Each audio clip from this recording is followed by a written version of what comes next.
ओम शांति।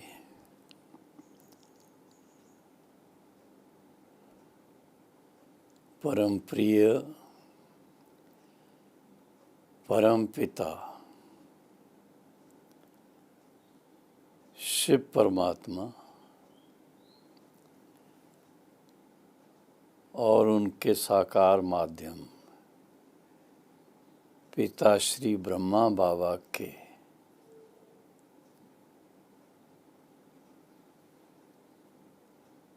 नैनों के नूरे रत्नों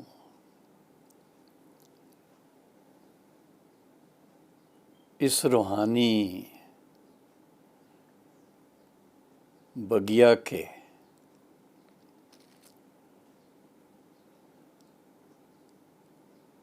रूहे गुलाब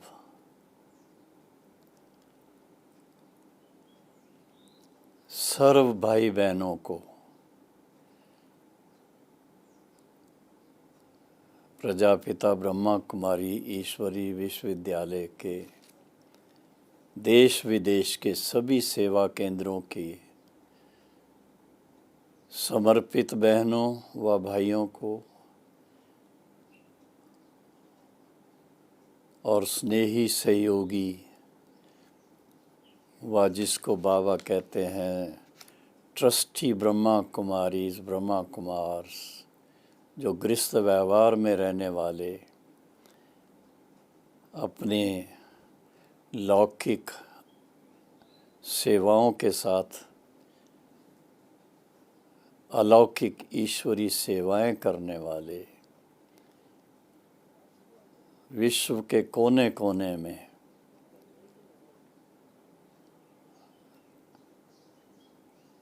विराजमान कहो आप सभी भाई बहनों को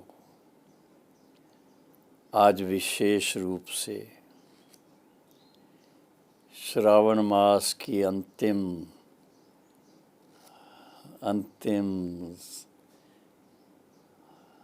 समय को देखते हुए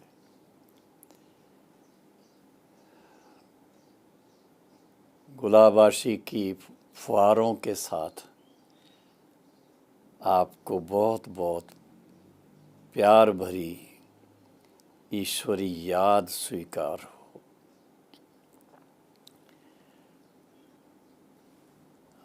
आज एक बहुत सुंदर विषय हमारे सामने है। सजेस्ट करने वाले भी आप में से कोई हैं कि जीवन रूपी बगिया को सुंदर कैसे बनाएं। तो पहली बात है कि जीवन को स्वीकार करें। भक्ति मार्ग में तो ऐसी बातें सुनते थे कि बहुत जन्मों के बाद मनुष्य जीवन मिलता है।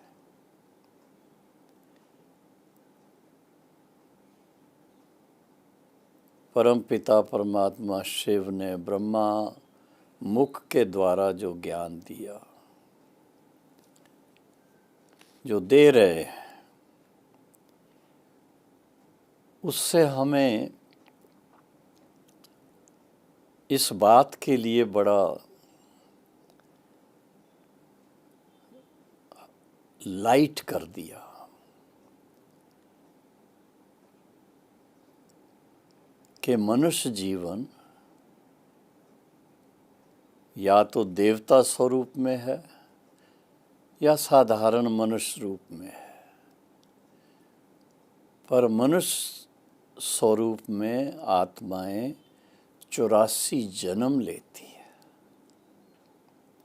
84 जन्म, अधिक से अधिक 84 जन्म लेते हैं। लेकिन सभी एक साथ नहीं आते हैं। इस सृष्टि पर आप देखते हैं, अगर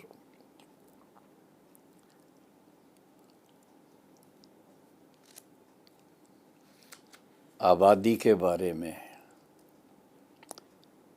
यूनाइटेड नेशंस की एक रिपोर्ट 1961 में आई थी। -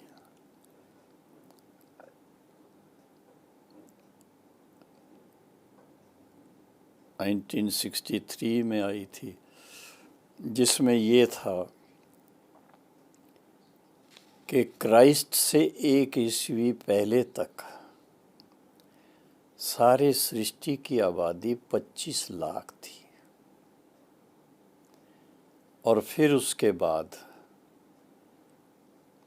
धीरे धीरे संख्या बढ़ते बढ़ते 1960 में 325 करोड़ हो गई थी। और अभी आप सब जानते हैं, इस समय सारे विश्व की आबादी 700 करोड़ हो चुकी हुई है।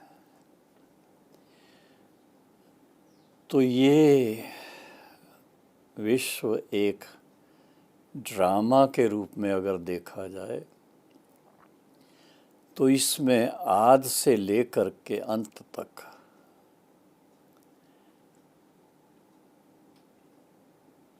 $700 करोड़ आत्माएं, हर एक आत्मा अपना इंडिविजुअल पार्ट बजाती है, और इंडिविजुअल पार्ट बजा करके इस विश्व रंगमंच को सुशोभित करती है। जैसा भी पार्ट हो, किसी का महान आत्मा का पार्ट है, किसी का देवात्मा का पार्ट है, किसी का पुण्य आत्मा का पार्ट है, किसी का महात्मा का पार्ट है, किसी का क्या कहें, अच्छा तो नहीं लगता, लेकिन कर्म ऐसे करते हैं तो कहना पड़ता है, पाप आत्मा का भी पार्ट है। लेकिन अगर इसको ओवरऑल एक बगीचे के रूप में देखा जाए, बगिया के रूप में, और उसमें भी अपने अपने जीवन को एक बगिया के रूप में लें इसको, तो आप देखेंगे हर एक इंसान इच्छा क्या रखता है, मेरा जीवन सुखी हो, मेरे जीवन में शांति हो, मेरी जीवन स्वस्थ हो, और मेरा परिवार सदा खुशनुमा रहे, धन धान्य संपन्न रहे। ऐसी ही भावनाएं हर एक के दिल में होती हैं। तो इस जीवन रूपी बगिया में सुंदरता कैसे आए? बगिया में आप देखते हो, कोई भी बगीचा होगा तो उसमें वैरायटी होती है। वहाँ वृक्षों में भी वैरायटी होती है, फूलों में भी वैरायटी होती है। गुलाब के फूल, रूहे गुलाब जिनको कहते हैं, वो भी उसमें होते हैं, और उसके अलावा दूसरे कई प्रकार के फूल होते हैं।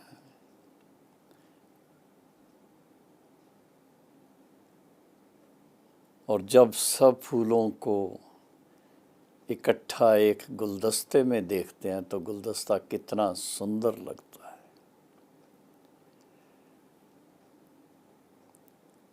तो इस जीवन रूपी बगिया की सुंदरता किस में है? जीवन रूपी बगिया की सुंदरता है सभी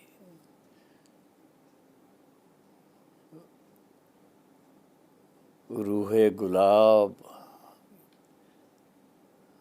मोगरे, जैस्मिन और दूसरे फूल जितने भी हैं अपनी सुंदरता को इंडिविजुअली भी बहुत सुंदर देखने में आए, लेकिन जब एक गुलदस्ते के रूप में उनको इकट्ठा करके रखा जाता है तो उनकी सुंदरता टोटल मिला के बहुत सुंदर होती, बहुत अच्छा लगता है।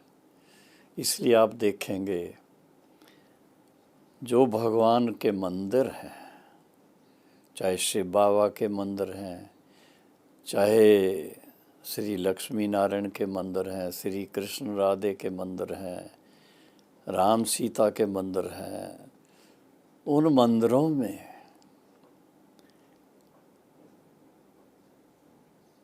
पुष्पों की भेंट होती है।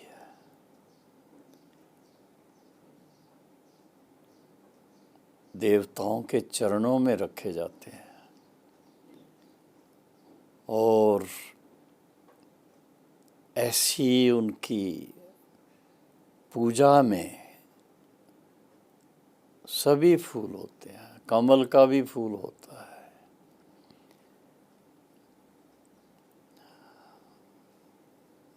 तो देखा गया है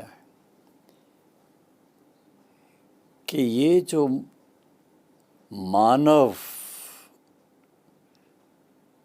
विश्व का बगीचा है, इसकी सुंदरता कैसे बनी रहे।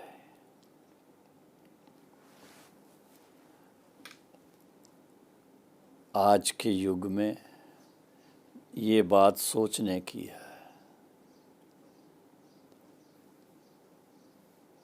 अगर इस बात को लिया जाए कि हम सब इस बगीचे के भिन्न भिन्न पुष्प हैं और हमें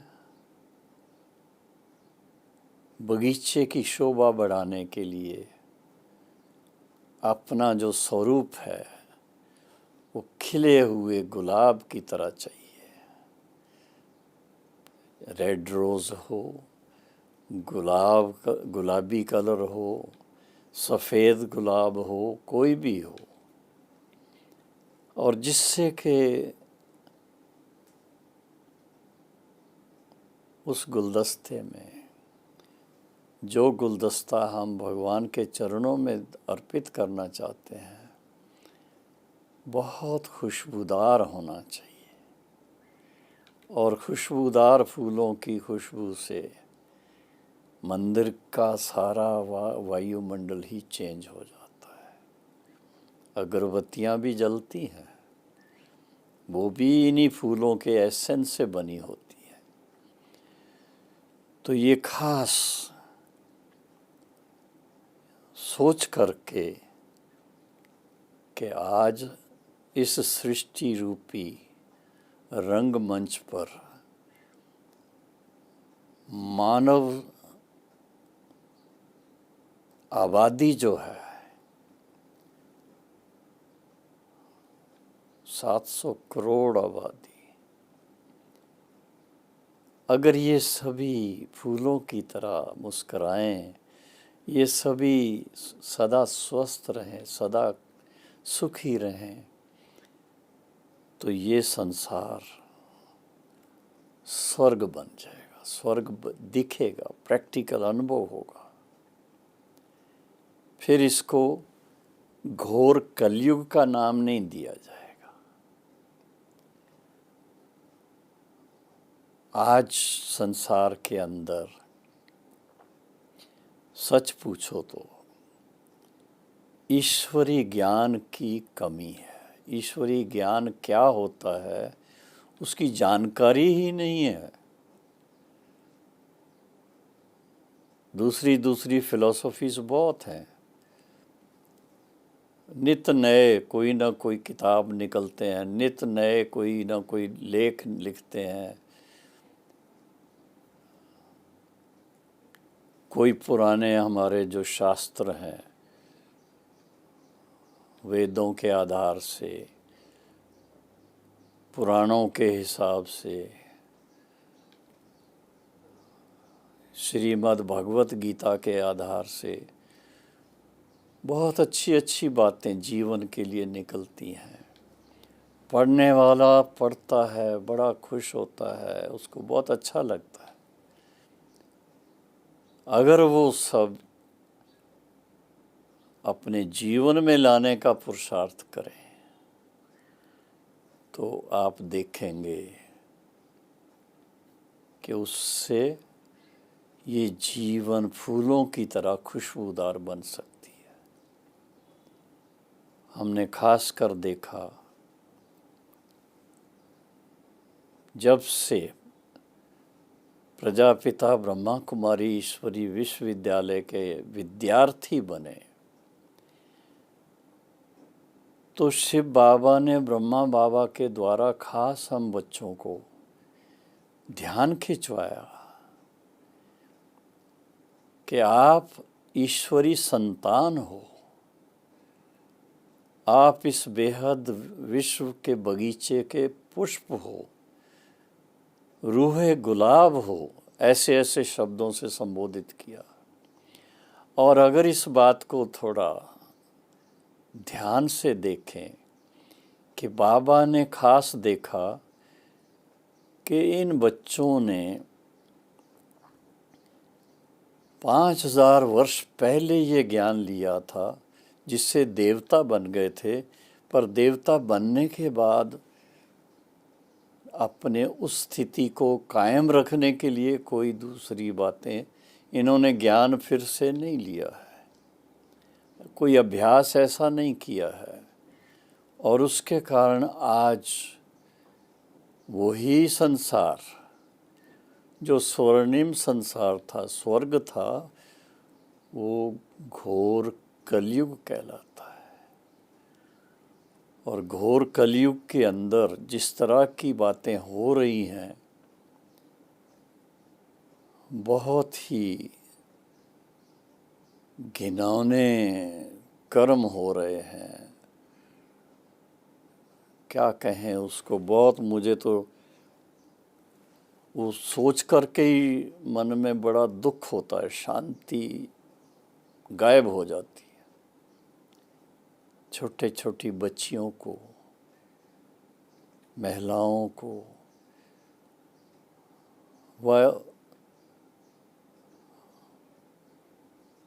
उनको तो तंग करते, उसके अलावा पुरुषों को भी जान से मार रहे हैं, पैसे के कारण क्या कर रहे हैं। तो ये क्या है सब?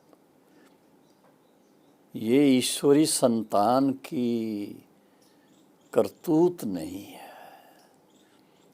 जब हम ईश्वरी ज्ञान प्राप्त करते हैं तो फिर हम उज्जवल भविष्य की मनोकामना करते हैं। और उस उज्जवल भविष्य में एक ही मनोकामना है कि ये सारा विश्व एक बगिया की तरह बन जाए, जिसमें वैराइटीज फूल हैं। ये फूलों की तरह जिएं, और फूल कभी आपस में लड़ते नहीं हैं, फूल कभी अपने आसपास वालों को तंग नहीं करते हैं, खुशबू देते हैं। अपनी सेफ्टी के लिए उनको कांटे भी साथ में रहते हैं, पर वो कांटे लगाते किसको नहीं है। ये बात सोचने की है।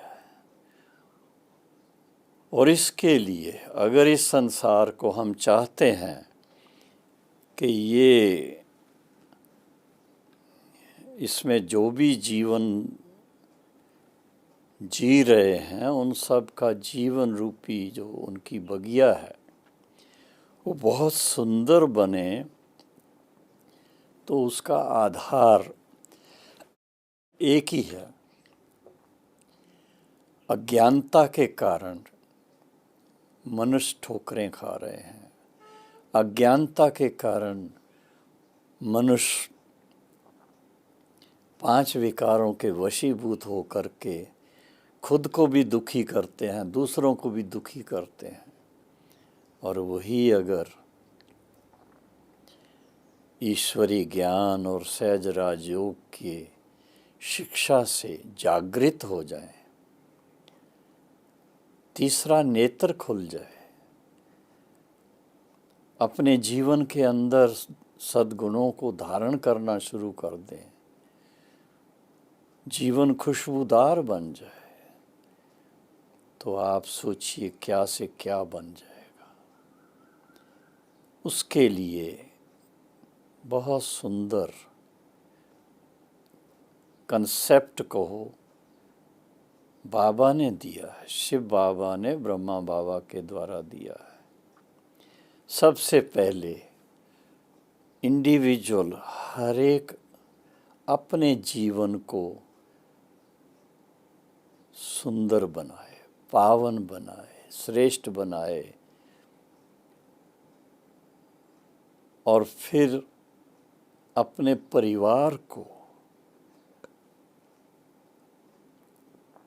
उनको भी ज्ञानवान बनाए। योगी जीवन क्या होती है, सहज राज योग क्या होता है, उसका परिचय सबको मिले, और परमात्मा के साथ प्रीत कैसे लगानी है वो प्रीत लगाना सिखाएं। भगवान के साथ अगर प्रीत लगनी शुरू हो जाए तो आप सोचिए क्या से क्या बन जाएंगे। ऐसी जीवन परिवर्तन की जो शिक्षा है उसकी आज ज़रूरत है। जीवन के प्रति दृष्टिकोण बदलने की ज़रूरत है। जीवन केवल इतने तक सीमित नहीं है कि हम इस जहां में आए हैं और खाया पिया और सो गए, इसी बात के लिए नहीं है। There is a definite purpose, उसको हम पहचाने तो सही। और ख़ासकर इस समय जो घोर कलयुग जिसको कहते हैं, इस घोर कलयुग के समय हमारा बहुत बहुत अहम रोल है कि हम परमात्मा पिता से सत्य ज्ञान प्राप्त करके, सहज राजयोग की शिक्षा प्राप्त करके, जब अपने जीवन में दिव्य गुणों की धारणा करें और श्रेष्ठ जीवन व्यतीत करें, तो हम निमित्त बन सकते हैं। किस बात के लिए निमित्त? हम निमित्त बन सकते हैं परिवर्तन के लिए। We become the instruments of transformation, और वो ट्रांसफॉर्मेशन है self transformation for world transformation. इस बात को लेकर के जब हम अच्छी तरह से रूहानियत की तरफ अपना मन मोड़ते हैं, अपने जीवन में रूहानियत को एक अहम अंग मान करके चलते हैं, तो इससे देखा गया है कि रूहानी दृष्टि, रूहानी स्मृति और रूहानियत पर आधारित हमारे कर्म, जिसको हम कहेंगे श्रेष्ठ कर्म, बन जाते हैं। जब श्रेष्ठ कर्मों की खेती हम सब बोते हैं तो वो बगिया सुंदर बनने लगती है। और श्रेष्ठ कर्मों की खेती में बीज जो डालना है वो डालना ही है सो परिवर्तन का। सो परिवर्तन से ही विश्व परिवर्तन होगा। अगर सारे विश्व को एक बगिया मान लिया जाए तो सारे विश्व के परिवर्तन के लिए हर एक आत्मा को अपनी जिम्मेदारी को महसूस करना होगा। अगर इस बात के ऊपर थोड़ा गहराई से सोचेंगे कि आज घोर कलयुग बना है तो किसके आधार से बना है? एक एक आत्मा ने 5 विकारों के वश होकर के ऐसे अपने कर्म किए हैं जो ये घोर कलयुग बन गया है। और हम सभी आत्माएं, जीव आत्माएं जो अनादि हैं, अविनाशी हैं, परमात्मा पिता की संतान हैं, अगर हम आपस में ये निर्णय कर लें, निश्चय करें कि हमें अपने घर को भी स्वर्ग बनाना है, अपने समाज को भी सुंदर बनाना है, अपने देश को भी फिर से श्रेष्ठ बनाना है और सारे विश्व के अंदर शांति स्थापन करनी है, तो इसका तो फिर एक ही आधार है और वो आधार है परम पिता परमात्मा की श्रीमत। श्रीमत से ही श्रेष्ठ बन सकते हैं। मानव मत से अभी तक प्रैक्टिकल देख रहे हैं परिवर्तन नहीं हुआ है। परिवर्तन हुआ भी है तो वो टेम्परेरी, उसका कुछ बेनिफिट लोगों को मिला है। तो परम पिता परमात्मा खास इस धरा पर इस कलयुग के अंतिम समय में पधार कर आप हम सब आत्माओं को, आप सब हम भाई बहनों को, आप हम सब जीवात्माओं को स्वयं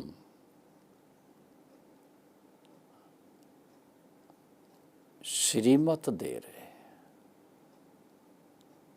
कि मेरे प्रिय वत्सो, आत्मिक दृष्टि से एक दो के साथ व्यवहार में आओ, दैवी परिवार के नाते एक दो के साथ व्यवहार में आओ, तो आपका ये संसार एक बहुत सुंदर गुलाब के फूलों का बगीचा बन जाएगा। अगर ऐसा गुलाब का बगीचा बनाएंगे, उसमें थोड़ा आपको अपना समय देना पड़ेगा, थोड़ा अपना समय अपने आप को बदलने के लिए और थोड़ा समय विश्व को परिवर्तन करने के लिए निमित्त बनना पड़ेगा। ऐसे साधन रचने पड़ेंगे।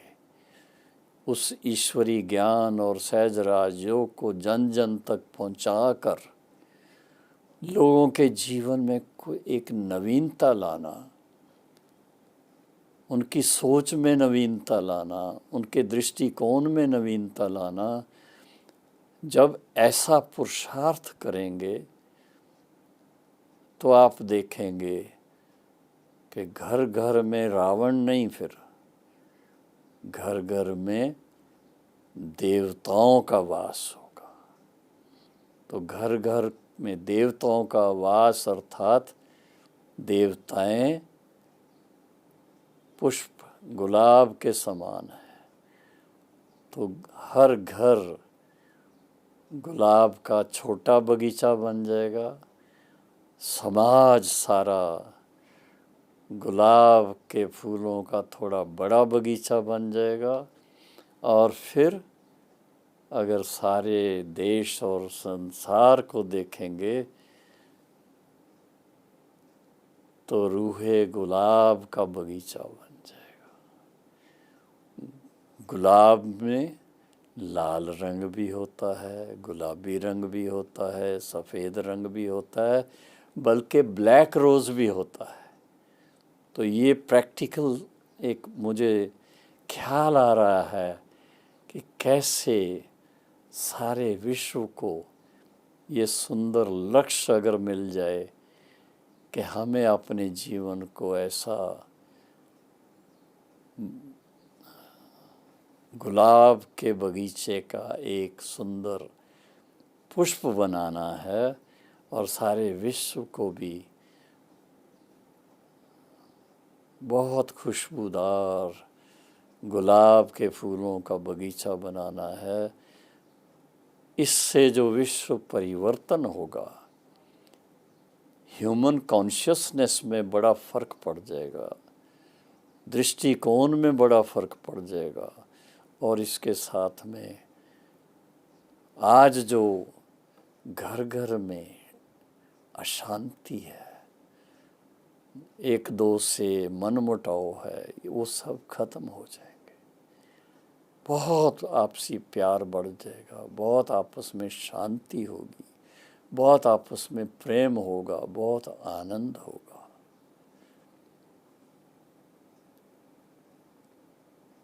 तो हम कहेंगे जब ऐसा हो तो क्या बन जाएगा? श्री कृष्णपुरी बन जाएगी। या यूं कहें कि ये विश्व कलयुग से परिवर्तित होकर के सतयुगी दैवी संसार बन जाएगा। आओ हम आप सब मिलकर के इस लक्ष्य को प्राप्त करें कि जल्दी से जल्दी 100 परिवर्तन से इस विश्व का एक सुंदर सुनहरी व रूहे गुलाब के बगीचे में इसको परिवर्तन करने में